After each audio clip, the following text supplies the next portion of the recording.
Les 5 plus 1 raisons pour lesquelles tu ne devrais jamais afficher tes prix sur ton site internet, on en parle dans cette vidéo. Alors ce sujet revient très souvent avec mes élèves en coaching et on me demande Laurent, est-ce que je dois afficher mes prix sur mon site internet ou alors est-ce que je dois plutôt les masquer de manière à ce qu'on ne puisse pas savoir et puis du coup qu'on me contacte? Eh bien, il y a une option super importante sur laquelle je vais appuyer, c'est naturellement de ne pas afficher les prix et je vais t'expliquer pourquoi dans ces 6 grandes étapes, ces 5 plus 1 raisons qui vont te permettre de comprendre pourquoi c'est important.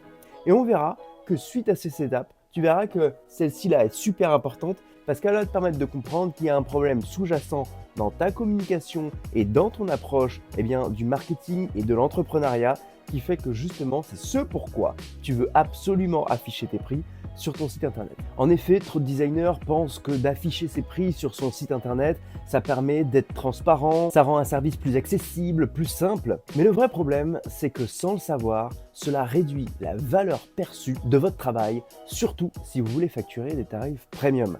Alors oui, si vous voulez facturer des tarifs en dessous de 1500, en dessous de 2000 euros, vous allez attirer une gamme de clientèle pour qui le prix est un élément de différenciation. Le vrai problème, c'est que des clients entre 300, 500 et 1000 euros, ça ne vous fait pas vivre de votre activité sereinement. Mais à l'inverse, si vous avez compris que vous devez vous positionner avec des tarifs plutôt premium, vous allez devoir intégrer les codes du monde premium. Dans le monde du luxe et du premium, le tarif est rarement la première chose que l'on affiche. Parce que votre client achète deux choses quand ils achètent un logotype et une identité visuelle chez vous. La première chose qu'ils achètent et qu'ils valorisent, c'est la résolution à un problème. Alors il y a deux types de problèmes qu'ils peuvent résoudre. Le premier, c'est un problème externe à la personne du dirigeant. Ce problème externe à lui, c'est un problème qui est interne à son entreprise en général.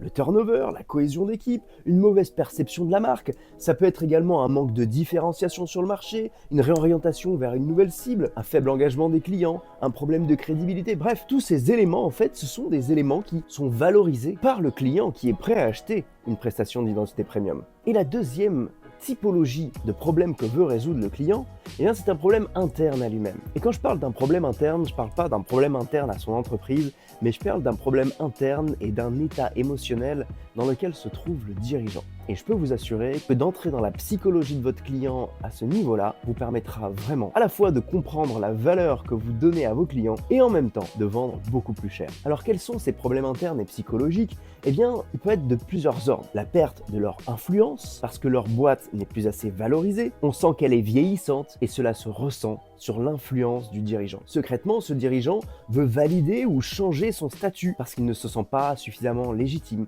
pas à la hauteur, il ne se sent pas assez charismatique. Peut-être qu'ils veulent secrètement devenir quelqu'un parce qu'ils n'ont jamais été considérés dans leur vie. Et c'est peut-être ce pourquoi ils ont créé leur entreprise. Ils ont peur de l'obsolescence, ils ont peur de l'échec. Ils ont vraiment envie de rester dans le coup pour montrer leur évolution à leurs proches, à leur entourage, renforcer leur crédibilité et leur autorité personnelle.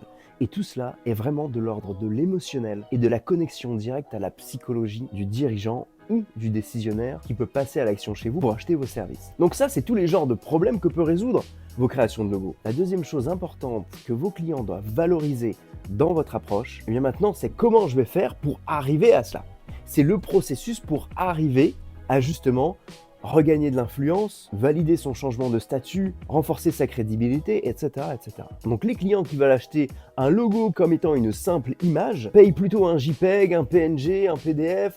En somme, ils payent un savoir-faire technique et pas votre savoir-faire artistique et votre capacité à les guider dans ce travail de choix créatif. Dans ce cas, vous allez vendre des logos à 150 € max. Mais ce genre de clientèle ne paye pas pour votre matière grise. Or, les clients premium, plus éduqués et plus avancés en termes de business, qui sont prêts justement à payer plus de 3000 € leur logo, ce sont des décisionnaires. Leur journée, elle est faite de prise de décision. Leur jauge d'accomplissement personnel finalement dans une journée est directement corrélée au fait d'avoir pris de meilleures décisions. Donc ce qu'ils cherchent, c'est une personne dont le processus est fiable pour qu'ils aient de la certitude que le logo choisi sera le bon logo, car c'est le processus qui finalement est garant du bon choix visuel. Ce n'est donc pas le prix qu'ils recherchent, mais c'est le processus. Et le fait d'annoncer vos prix sur votre site internet ne valorise pas le processus de la bonne manière et votre client pourrait se dire que ce n'est pas fait pour lui.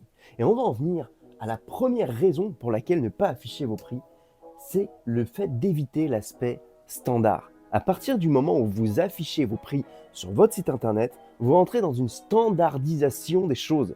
Ça veut dire qu'il y a un package qui est le même pour tout le monde et que le chemin va être le même pour tout le monde. Et bien que ce soit potentiellement vrai, votre prestation peut être vue sous plein d'aspects que votre client ne pourrait pas percevoir directement sur une fiche descriptive avec un prix directement apposé à cela. Votre prestation n'est pas un produit et dès que vous commencez justement à montrer un prix, vous êtes rentré dans la catégorie justement des produits à acheter sur internet et vous n'êtes pas cela. Ce que recherchent donc vos prospects, ce n'est pas juste un prix et c'est le résultat de ce tarif et comment amener à ce résultat. Et bien évidemment, pour cela, il va falloir qu'ils vous contactent. La deuxième raison pour laquelle ne pas afficher ses prix, eh bien, c'est de créer une conversation. Parce que oui, forcément, les clients vont avoir besoin de savoir le prix.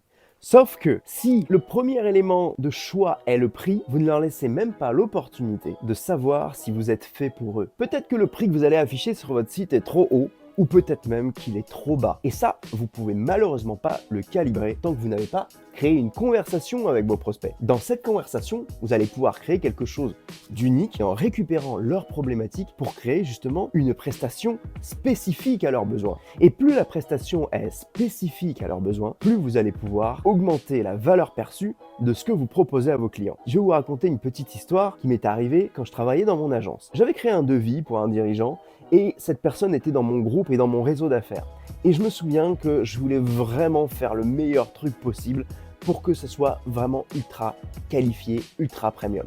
Et j'avais créé un devis qui était, je me souviens plus à l'époque, peut-être autour de 2500 ou 3000 euros, avec plein de choses à l'intérieur. Mais vraiment, je lui avais tout mis, un max de trucs. Et tout ce que je pouvais faire, tout ce que l'on savait faire en fait. Et ce que je me suis rendu compte en fait, c'est que je n'avais pas assez conversé avec lui. Il avait eu plein de choses sur lesquelles il me dit je comprends pas et j'ai pas besoin de ça en fait. À chaque fois, il y avait une grosse interrogation sur pourquoi est-ce que tu me mets ici? Pourquoi est-ce que tu me fais une recherche stratégique? Pourquoi est-ce que tu veux étudier ma concurrence? Pourquoi est-ce que tu veux créer un motion design de mon logo? Etc. etc. En fait, tous ces éléments n'avaient pas été suffisamment réfléchis comme étant connecté aux besoins du client. Et quand je parle de créer une conversation en apport avec le besoin du client, il ne s'agit pas simplement d'écouter ce qu'il veut. Parce que vos clients ont parfois des idées en tête qui ne sont pas en accord avec les objectifs qu'ils veulent atteindre. Et c'est là que la conversation est ultra importante pour vous positionner non pas comme un vendeur de logo ou un vendeur de produits, mais comme un conseiller de confiance sur lequel vous allez pouvoir orienter vos clients vers la bonne stratégie et vers la bonne méthodologie pour travailler avec vous. Ça nous permet donc de créer une relation qui est solide, une relation de confiance et de bâtir sur le long terme avec non plus un client, mais un partenaire. Et là, vous changez votre posture de fournisseur de logos et vous devenez un partenaire. Et ça n'a vraiment pas de prix. Vous pouvez déjà faire du x3 sur vos devis. Quatrième raison pour laquelle ne jamais afficher ses prix sur son site internet, c'est de faire une proposition personnalisée. Alors, je l'ai dit précédemment, mais c'est ultra important de bien écouter, entendre, créer une relation et une conversation pour pouvoir avoir une proposition personnalisée. Et vous pourriez vous rendre compte d'ailleurs qu'un grand nombre de vos clients et de vos prospects peut-être ne passent pas à l'action après avoir vu vos prix sur votre site internet parce qu'en fait, peut-être que ce n'était juste pas suffisamment à la hauteur. Pensez bien à un entrepreneur qui fait plusieurs millions d'euros de chiffre d'affaires. Si vous lui affichez un package à 300 balles sur votre site internet qui repose sur toute sa communication, 300 balles versus plusieurs millions d'euros de chiffre d'affaires générés, il y a un vrai problème de gap entre la valeur investie dans le processus pour arriver vraiment à quelque chose à la hauteur de ce genre d'entreprise. Et ça, sans créer une conversation, vous ne pouvez pas le voir et vous passez à côté de beaucoup de chiffre d'affaires. La cinquième raison pour laquelle vous ne devriez pas afficher vos prix sur votre site internet, eh bien, c'est de savoir délivrer la bonne valeur. L'Obu à 100 degrés, qu'est-ce que ça veut dire? Eh bien, à l'inverse, là où éventuellement, on pourrait proposer une valeur sous-estimée par rapport à ce qu'aurait vraiment besoin l'entrepreneur en face de vous, eh bien, vous pourriez aussi surestimer la valeur ou en tout cas proposer trop de choses versus ce dont il a vraiment besoin. Pourquoi est-ce que je vous dis que l'eau bout à 100 degrés? Parce que l'eau, jusqu'à 95, 96, 97 degrés, 98, 99 degrés, elle ne bout pas encore.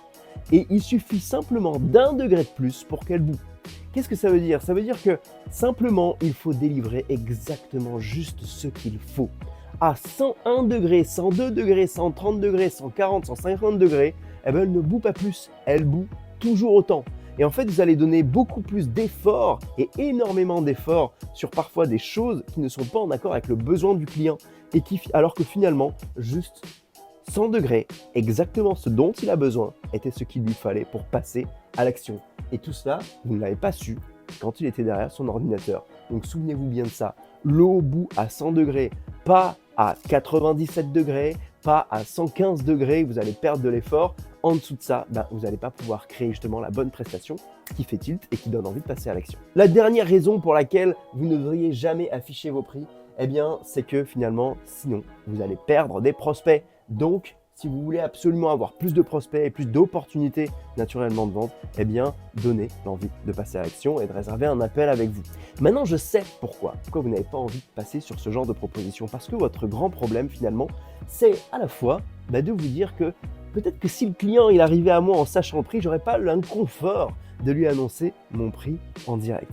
En somme, c'est un problème de compétence en vente et de compétence dans votre capacité à mener votre rendez-vous découverte parce que vous avez peur de ce moment. Je vous rassure, tout s'apprend et ce sont des choses qu'on fait d'ailleurs spécifiquement dans notre accompagnement mentorat pour les designers graphiques qui veulent lancer ou relancer leur activité avec le branding design en tant que spécialité. Et à l'inverse, vous vous dites peut-être que si vous n'affichez pas vos prix, vous pourriez vous retrouver avec des personnes qui ne voient pas la valeur de ce que vous faites et qui finalement réservent des appels avec vous, pensant que ça allait aller simplement coûter entre 50 et 100 euros.